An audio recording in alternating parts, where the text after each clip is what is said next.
Assalamualaikum warahmatullahi wabarakatuh. Perkenalkan, nama saya Muhammad Toki Angga Fairuz dengan NIM 120217424. Pada kesempatan kali ini saya akan menjelaskan tentang Big Data. Untuk yang pertama yaitu adalah definisi Big Data. Big Data merupakan bidang yang menangani cara untuk menganalisis, mengekstrak informasi secara sistematis, atau menangani kumpulan data yang sangat besar dan terlalu kompleks untuk ditangani oleh perangkat lunak aplikasi pemrosesan data yang tradisional.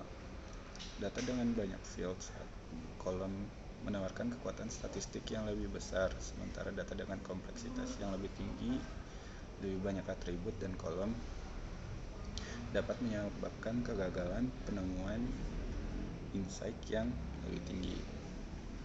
Tantangan analisis dari Big Data ada yaitu menangkap data, penyimpanan data, analisis data, pencarian berbagai transfer, visualisasi query, pembaruan, privasi informasi, dan sumber data. Yang selanjutnya tipe-tipe Big Data. Yang pertama ada struktur. Jenis data struktur ini dapat diproses, disimpan, dan diambil dalam format tetap. Jenis data ini disimpan dalam bentuk tabel, baris, dan kolom yang normalnya disimpan dalam Excel atau spreadsheet. Lalu tipe data Big Data yang kedua ada unstructured. Jenis data unstructured ini adalah data dalam bentuk yang tidak dikenal, harus disimpan dengan format khusus karena tidak memiliki struktur yang spesifik seperti jenis data struktur.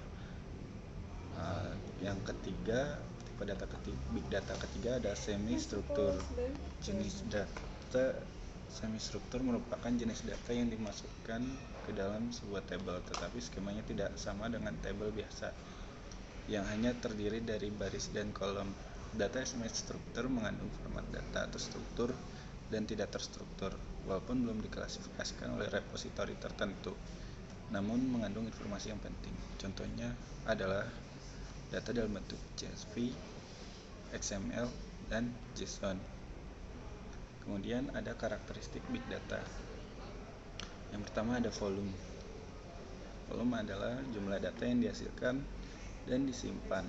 Besar kecilnya data menentukan nilai dan potensi wawasan dan apakah dapat dikatakan sebagai Big Data atau tidak. Yang kedua ada velocity, kecepatan di mana data dihasilkan dan diproses untuk memenuhi tuntutan dan tantangan yang ada di jalur pertumbuhan dan perkembangan.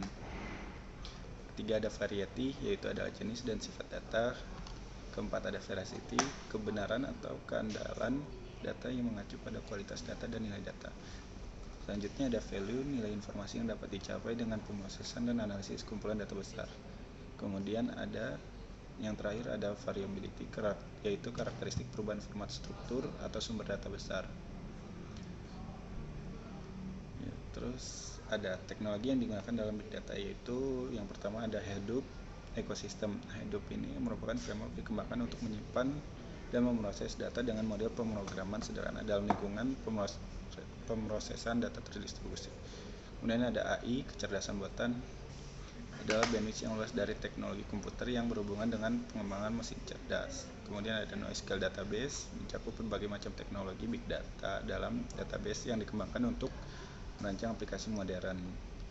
Selanjutnya ada R programming, merupakan bahasa pemrograman yang open source. Terus ada data lake, yaitu repositori terkonsolidasi untuk menyimpan semua format data.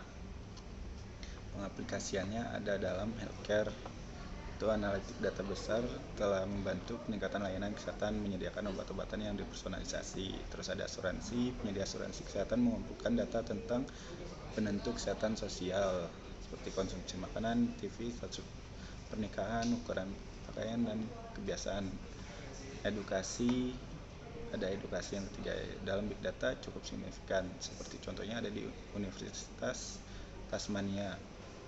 Lebih dari 26.000 siswa telah menerapkan sistem pembelajaran dan manajemen yang acak, yaitu ketika seorang siswa masuk ke sistem akan mendeteksi berapa banyak waktu yang dihabiskan untuk halaman yang berbeda di dalam sistem, serta kemajuan siswa secara keseluruhan. Kelebihan dan kekurangan big data. Kelebihan big data yaitu pertama ada pengambilan keputusan yang lebih baik, peningkatan produktivitas, dan mengurangi biaya. Kekurangannya itu adalah kebutuhan akan bakat. Terus yang kedua ada kualitas data. Yang ketiga ada kebutuhan akan perubahan budaya. Kemudian studi kasus yang saya ambil adalah customer profitability forecasting using big data analytics. Urgensinya itu sebagai industri yang berorientasi pada pelanggan dengan pelanggan sebagai kekuatan pendorong dan fondasi pengembangan. Penelitian tentang pelanggan asuransi sangat penting. Pelanggan di industri asuransi bebas untuk memilih asuransi mereka. Kita perlu tahu yang mana pelanggan pergi dan mengapa, apakah pantas untuk mempertahankan mereka atau tidak. Untungnya ketersediaan data yang efektif dengan data warehouse yang mencatat rincian setiap transaksi keuangan dan klaim memungkinkan pengambilan keputusan untuk mendapatkan informasi yang berharga di tingkat pelanggan. Dengan informasi mengenai profitabilitas pelanggan, perilaku pelanggan, serta preferensi pelanggan, manajer mampu membuat keputusan jangka panjang.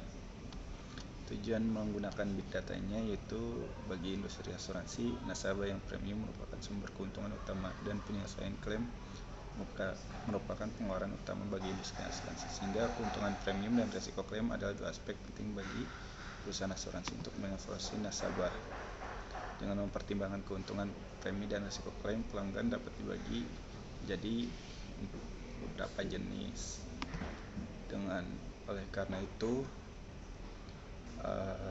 jurnal ini membangun sebuah sistem yaitu insurance customer profitability yang ditujukan untuk industri asuransi berdasarkan customer profitability yang mencerminkan premi dan peristiwa klaim yang terjadi. Proses pembuatannya itu pada jurnal ini melakukan studi empiris dan menetapkan model perkiraan menggunakan model regresi hutan regresi forest acak dengan data sebuah perusahaan asuransi dari Taiwan. Membandingkan dengan model lain seperti regresi linear, decision tree, SVM, dan generalized model boost. Model regresi RF memiliki kinerja prediksi terbaik dengan RMSE terendah dan pseudo R-square tertinggi. Model profitabilitas pelanggan RF yang mapan dapat memprediksi pelanggan nilai keuntungan dengan hanya menggunakan sebagian variabel kecil. Manfaat dari penggunaan big data yaitu dengan insurance ICP ini mampu melakukan pendekatan pengukuran dengan mempertimbangkan cadangan liability bagi perusahaan asuransi. Pengukuran ini tidak hanya mempertimbangkan historis perilaku pembelian pelanggan, tetapi juga mempertimbangkan arus ke masa depan, dan itu membawa konsep cadangan liability dana. Terima kasih. Wassalamualaikum warahmatullahi wabarakatuh.